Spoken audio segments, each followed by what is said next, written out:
syukur adalah menggunakan apa yang Allah karuniakan kepada kita untuk Allah.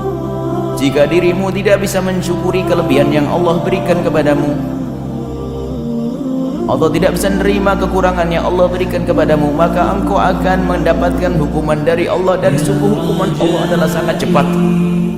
Jika engkau tidak dihukum di dunia, maka engkau akan hukum setelah mati, dan kematian ternyata sangat dekat. Orang tidak bisa ngira-ngira berapa tahun lagi hidup. Bahkan kalau ditanya mungkinkah engkau mati esok hari, semua akan mengatakan mungkin. Ayo, masa ada takut? Siapa yang bisa menjamin hidup seminggu lagi yang akan datang? Nggak bisa.